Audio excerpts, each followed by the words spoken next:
morning, welcome back to the channel. Another segment of Brian Reads the News. This is where I take a news story, take it from my lips to your ears, let you know what's going on in the world today.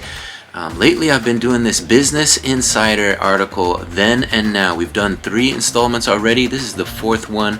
Let me remind you guys where we left off. This was a story where they take child stars and they show what they've been known for and their biggest moments in the past was children, and then they take a look at what they're up to these days, then and now. So where we left off is Mary-Kate and Ashley Olsen. So we're going to pick up where we left off. Here's where we left off. Mary-Kate and Ashley Olsen says here, twins retired from acting to focus on fashion.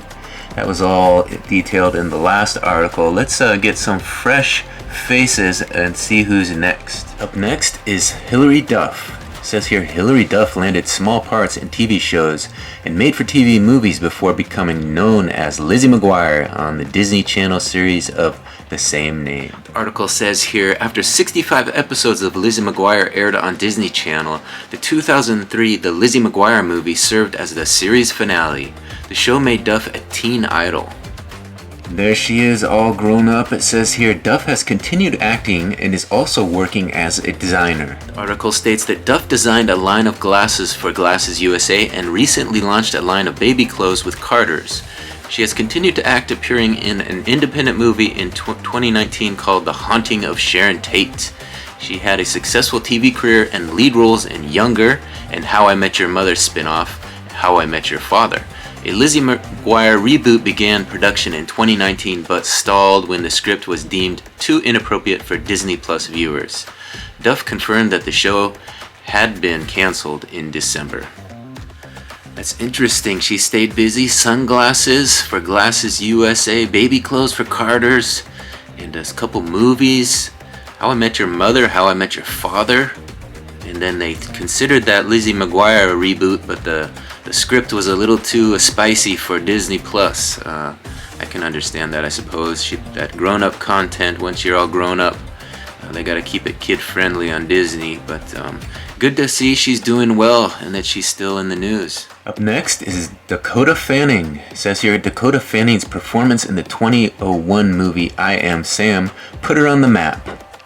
They add she was the youngest nominee in the history of the Screen Actors Guild Awards at age 7. The youngest nominee, wow. Here she is, all grown up. It says Fanning hasn't slowed down. The article states that as well as appearing in the Twilight Saga movies and Ocean's 8, she appeared in the 2019 Quentin Tarantino movie Once Upon a Time in Hollywood and starred in The Nightingale alongside her sister Elle in 2001.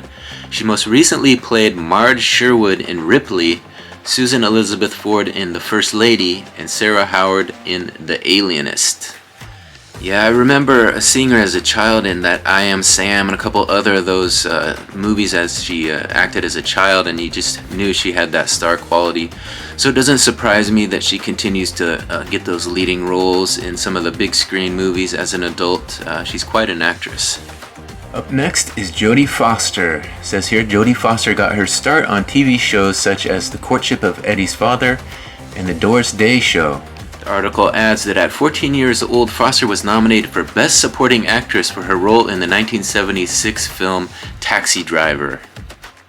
And there she is, all grown up. Says here she's been nominated for 4 Oscars and has won 2, both for Best Actress.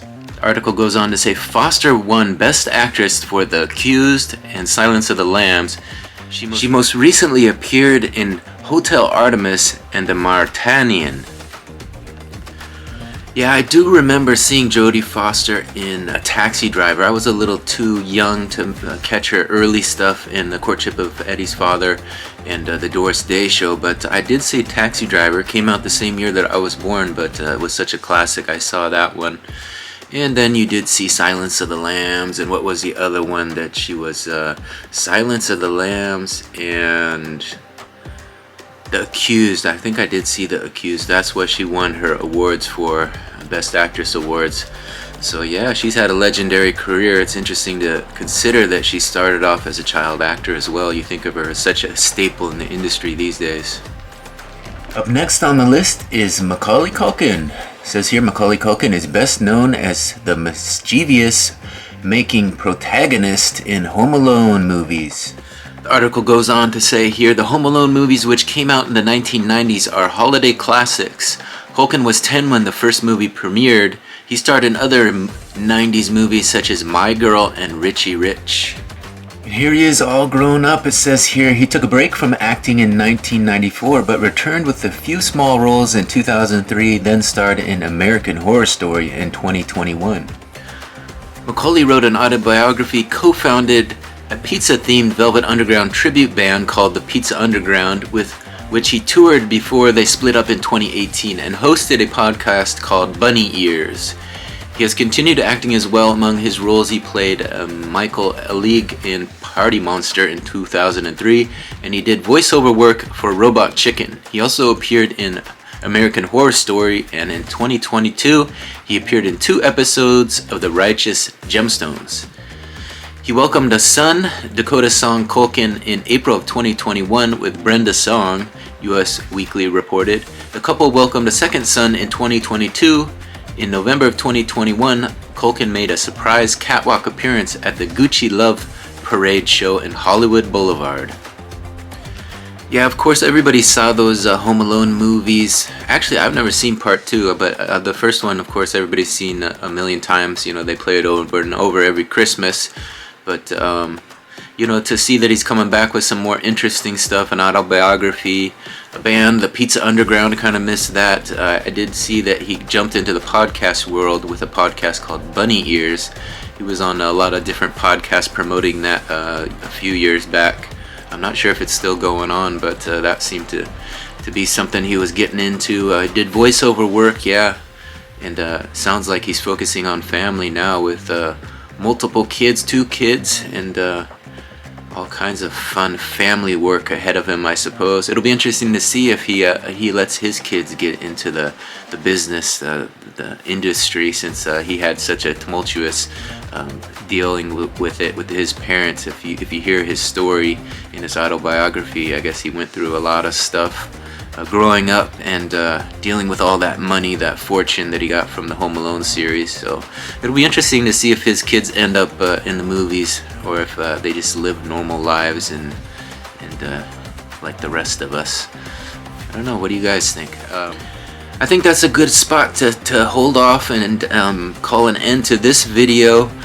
We've done several segments here. We'll pick up where we left off next time. Macaulay Culkin's kind of a good spot. I'll kind of remember that was the last one, but hopefully you guys will be back for the next one. Let me know that you enjoyed these. I see that a lot of people are watching them, so I'm continuing to do them. We got 32 child actors to get through, so we're about halfway through. I want to thank everybody for watching. Again, this is my attempt to get to 1,000 subscribers and 4,000 hours on YouTube so that I can monetize my channel. So if you haven't yet, please consider subscribing, ringing that notification bell. That way you can become aware of the next video when it drops. Thanks again for watching. We'll see you on the next one. Bye.